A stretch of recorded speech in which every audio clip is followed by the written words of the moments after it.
Bereket Berhane hasn't been home in 13 years. He fled Eritrea when the government started a crackdown on dissidents like him. For 4 years now, he has worked as a pathologist in Ethiopia. His native and adopted countries signed a peace deal this year. They had been at war for 20 years. But Berhane says there is still no peace in Eritrea. This peace agreement is being declared as the dawn of a new era. But no, in fact, I worry because the concerns about human rights, democracy, and justice have literally been thrown out of the window.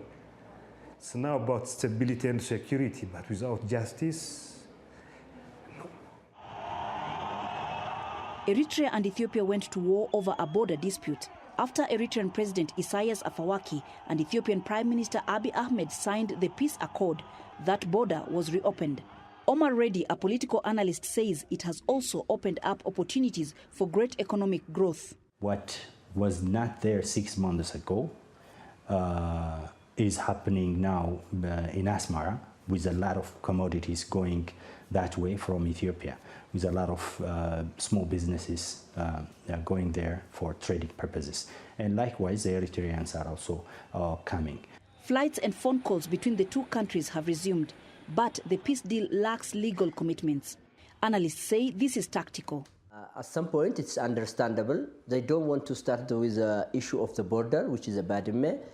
If they are going to focus on that big issue, controversial issue, demarcation and the like that, they thought it will take them more time. There will be more discussion.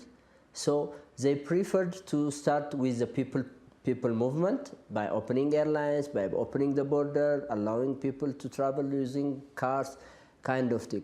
So they wanted to go slow. The people of both countries share a common culture, and many have relatives and friends on the other side of the border. Ethiopians welcomed the peace agreement when it was signed in July. We, Ethiopian and Eritrean people, we are one, or we have a common kinship. So today we are happy.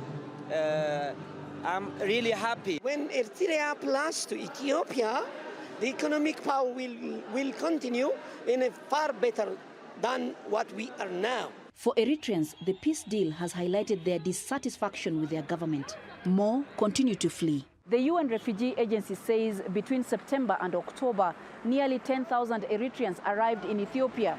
They crossed the now open border, saying they were visiting family and friends, but they stayed. Many of them are like Berhane. They hope the peace agreement will lead to reforms in Eritrea. They want repression to end so they can return. Until then, many can't go back home.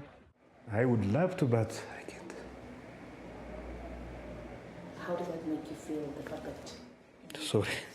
Coletta Wanjohi, TRT World, Addis Ababa.